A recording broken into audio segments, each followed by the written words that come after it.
The first-class cabin of the transatlantic flight was the epitome of luxury, quieted by the deep, consistent hum of the twin-jet engines. Elias, a slight, elderly man wearing a faded travel blazer and thick-rimmed glasses, settled comfortably into his window seat. Next to him, in the aisle seat, sat Kent, a man barely 30, dressed in aggressively tailored Italian wool. Kent was already aggressively sipping expensive champagne and radiating the deep contempt of someone who believed his financial and social status entitled him to control the entire microenvironment of the shared space. The initial conflict was small but immediate. The shared armrest. Kent placed his elbow down hard, subtly shoving Elias's arm firmly onto his lap. "Look, friend," Kent said, without making eye contact, his voice low and instantly dismissive, betraying years of talking down to perceived subordinates. "I'm on the clock. I need space to work. I suggest you keep your elbows and your extremities to yourself." Elias nodded quietly, without a trace of resentment, and retracted his arm fully. Kent then spent the next 10 minutes loudly dictating emails into his noise-canceling headset, peppering his speech with aggressive financial jargon, referencing forthcoming meetings with sovereign wealth funds and the pre-IPO valuations of tech startups. Finally, he pulled the headset down, fixating on Elias's simple worn attire. "You know they give these seats away as upgrades sometimes," Kent stated, leaning closer and lowering his voice to a patronizing conspiratorial whisper. "What I paid for this, I earned it. I have titanium status, 40 million miles, and I fly this route weekly. I know these planes and their systems better than the crew." He chuckled, a condescending sound of self-satisfaction.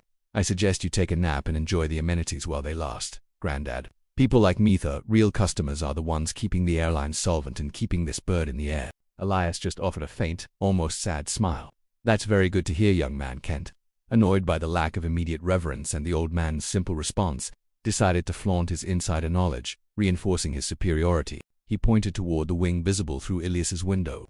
"See that engine?" Kent boasted, gesturing broadly with his champagne flute. "I know the CFO of the company that built the casing, top of the line. This Triton 777 is flawless, the safest bird in the air. They've even got a secondary indicator light system out there. See the little green ones? Perfect redundancy. They thought of everything. You can relax."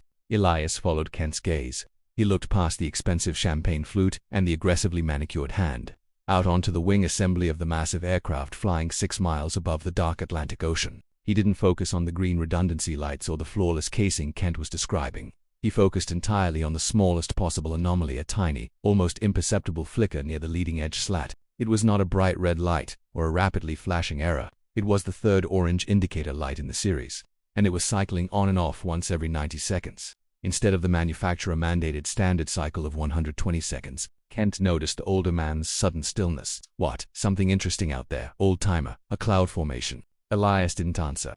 He carefully unbuckled his seatbelt, his movement suddenly efficient and precise, and leaned across Kent, making deliberate, unwavering eye contact with a flight attendant who was passing in the aisle. "Excuse me, miss," Elias said, his voice now crisp, clear, and utterly devoid of any weakness or tremor. "Could you bring me a torque-calibrated metric wrench from the maintenance locker?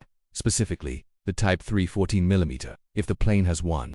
The flight attendant stopped, bewildered by the request. "Sir, I'm sorry, a wrench. We don't carry tools up here in first class." Kent burst into a loud, mocking, hysterical laugh. "What did I tell you? He's losing it. He thinks we're running a garage at 40,000 feet. I told you to take a nap, Grandad. Get back in your seat, old man." Elias ignored Kent completely, his focus entirely on the flight attendant, his gaze demanding obedience. "Tell the cockpit immediately that I need that wrench. Tell them it's protocol offensive a 9-9. They will know exactly what it means, and they will know it is critical." The flight attendant, sensing the unnerving, profound change in the man's demeanor, the transformation from a weak passenger to an absolute authority, hesitated, fear replacing confusion. "Sir, I can't deliver that kind of message to the captain unless I know who you are. What is your role?"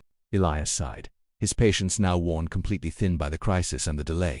He reached into his worn blazer pocket and pulled out a small, heavy, worn but official-looking ID card with an elaborate, unmistakable stylized crest. He held it up for both Kent and the flight attendant to see. "My name is Dr. Alistair Thorne," he stated, his voice now commanding the attention of the entire first-class cabin. "And for the last 20 years, I was a lead project engineer for the structural integrity and flight control systems of the Triton 777 program, this exact model of aircraft."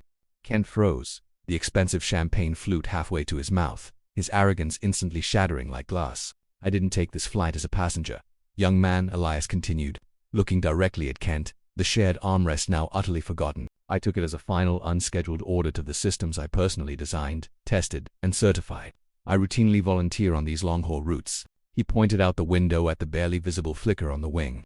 That tiny, cyclical aberration in the indicator light you dismissed. It means the primary hydraulic torque seal on the leading edge slat actuator is failing. The actuator housing is rapidly losing pressure. That slat could deploy prematurely under these loads, causing an asymmetric lift condition. It is not a redundancy failure. It is a flight control catastrophic risk. He looked at the terrified flight attendant, his instruction absolute. Get to the cockpit. Tell the captain to initiate the emergency landing sequence immediately and to inform the ground crew they need to replace the entire actuator housing upon landing. That wrench is only for me to physically verify the precise failure point after we are safely on the ground. Now go. The flight attendant, galvanized by the look of professional life or death authority in his eyes, bolted toward the cockpit.